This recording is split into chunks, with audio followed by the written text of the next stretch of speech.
देश के पूर्वोत्तर राज्यों में बाढ़ बारिश से हाहाकार मचा है। असम के 22 जिलों में 5.5 लाख से ज्यादा लोग बाढ़ से प्रभावित हुए हैं। वहीं मणिपुर के इम्फाल घाटी और इसके आसपास के इलाकों में मूसलाधार बारिश और बाढ़ के चलते जनजीवन पूरी तरह से अस्त व्यस्त है। ऐसे कठिन हालात से निपटने के लिए भारतीय सेना युद्ध स्तर पर काम कर रही है। सेना ने लोगों को रेस्क्यू करने और राहत पहुंचाने के लिए ऑपरेशन जल राहत 2 लॉन्च किया है। देश के दूसरे हिस्सों में भी मानसून धीरे धीरे आगे बढ़ रहा है। 3 से 7 जून के दौरान मध्य प्रदेश, विदर्भ, छत्तीसगढ़ में कुछ जगहों पर बारिश के साथ साथ 40 से 50 किलोमीटर प्रति घंटे की रफ्तार से हवाएं चलेंगी।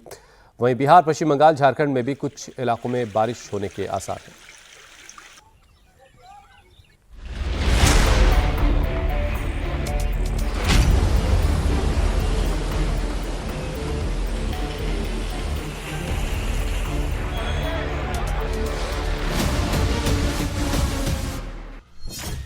पूर्वोत्तर में बाढ़ बारिश की वजह से लाखों जिंदगी इस वक्त संकट में हैं। बाढ़ और भूस्खलन की वजह से 37 लोग अब तक जान गंवा चुके हैं। कई राज्यों में लाखों लोग इस जल प्रलय से प्रभावित हैं। बाढ़ की वजह से बुनियादी ढांचे को भारी नुकसान पहुंचा है और लाखों लोगों को राहत शिविरों में शरण लेनी पड़ी है। राहत और बचाव कार्य एनडीआरएफ, एसडीआरएफ और सेना की मदद से तेजी से चल रहा है। सिक्किम से लेकर असम, मणिपुर, त्रिपुरा, मिजोरम और अरुणाचल प्रदेश तक हालात बेहद गंभीर बने हुए हैं। आसमानों से बरसती आफत ने न सिर्फ जनजीवन को अस्त व्यस्त किया है, बल्कि कई जिंदगियां भी निगल ली हैं। बाढ़ और भूस्खलन के कारण असम में अब तक 11 लोगों की जान गई है। अरुणाचल प्रदेश में 10, मेघालय में 6, मिजोरम में 5, सिक्किम में 3 और त्रिपुरा में 1 की मौत हुई है। असम के 22 जिलों में बाढ़ से अब तक 5.5 लाख से ज्यादा लोग प्रभावित हैं। 15 नदियां उफान पर हैं। प्रधानमंत्री नरेंद्र मोदी ने मंगलवार को असम के मुख्यमंत्री हिमंता बिस्वा शर्मा से फोन पर बात कर बाढ़ की स्थिति की जानकारी ली और उन्हें केंद्र सरकार के पूर्ण समर्थन का आश्वासन दिया। असम राज्य आपदा प्रबंधन प्राधिकरण के मुताबिक 22 जिलों के 1254 गाँव के 5,15,039 लोग बाढ़ से प्रभावित हैं। सबसे ज्यादा प्रभावित जिला श्रीभूमि है, जहां 1,94,000 से ज्यादा लोग बाढ़ की चपेट में हैं। वहीं कछार में करीब 78,000 लोग और नागांव में 68,000 लोग बाढ़ से प्रभावित हैं। मुख्यमंत्री हिमंता बिस्वा शर्मा ने मंगलवार को प्रभावित क्षेत्रों का दौरा किया और हर संभव मदद का भरोसा दिया। इसको मेडिकल कॉलेज में ले जाइए, तो मैं बोलाऊंगा कि ठीक स्कैन वगैरह करना पड़ेगा। हाँ? अभी मेडिकल में एम्बुलेंस में बोल दी। असम की तरह मणिपुर में भी हालात बेहद खराब हैं। यहाँ नदियों के उफान और तटबंधों के टूटने के कारण आई बाढ़ से हालात बेहद खराब हैं।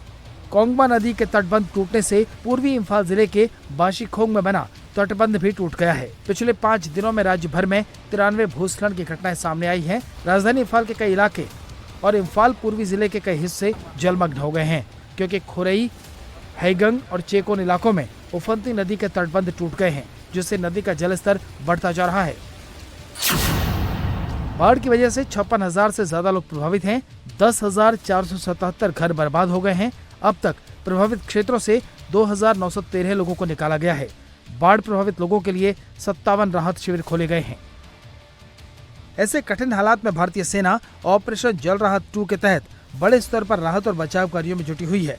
भारतीय सेना 31 मई 2025 से बाढ़ प्रभावित इलाकों में दिन रात राहत और मदद के काम में जुटी है। सेना की टुकड़ियां बेहद चुनौतीपूर्ण हालातों में काम कर रही है। भारतीय सेना के जवान आवश्यक राहत सामग्री के साथ पूरी तैयारी के साथ मैदान में डटे हैं। वो असम राइफल्स, एनडीआरएफ, एसडीआरएफ और नागरिक प्रशासन के साथ समन्वय में काम कर रहे हैं, ताकि राहत कार्यों में तेजी लाई जा सके। अब तक 2,629 से ज्यादा लोगों को सुरक्षित स्थानों पर पहुंचाया जा चुका है। वहीं 250 से ज्यादा लोगों को मेडिकल सपोर्ट दिया गया है। बाढ़ प्रभावित इलाकों में असम राइफल्स की 10 टुकड़ियां तैनात की गई हैं, जबकि एक टुकड़ी को हाफलोंग में स्टैंड बाय पर रखा गया है। वहीं सोमवार को सिक्किम के छोतेन इलाके में एक सैन्य शिविर के भूस्खलन की चपेट में आने से सेना के 3 जवानों की मौत हो गई। यह हादसा उस वक्त हुआ जब लगातार बारिश के चलते लोचन के पास भारी भूस्खलन हुआ। घटना के बाद 6 जवान लापता है, जिनकी तलाश अब भी जारी है। अब तक 4 जवानों को सुरक्षित बचा लिया गया है। बारिश और भूस्खलन के कारण राज्य में सड़कों का संपर्क टूट गया है। सेना और आपदा प्रबंधन की टीमें युद्ध स्तर पर इन लोगों को सुरक्षित बाहर निकालने की कोशिशों में जुटी हैं, लेकिन खराब मौसम बचाव कार्य में रुकावट डाल रहा है। सिक्किम के राज्यपाल ओम प्रकाश माथुर ने क्षेत्र में बढ़ते जलस्तर के मद्देनजर सिंगताम में तीस्ता नदी पर बने इंद्राणी पुल का निरीक्षण किया।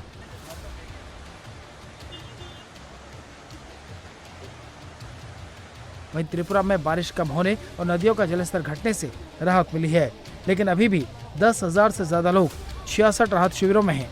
पश्चिमी त्रिपुरा में सबसे ज्यादा प्रभावित परिवार हैं। सरकार ने लोगों को राहत शिविरों में शिफ्ट कर दिया है, जहां लोगों को खाने पीने का सामान मुहैया करवाया जा रहा है।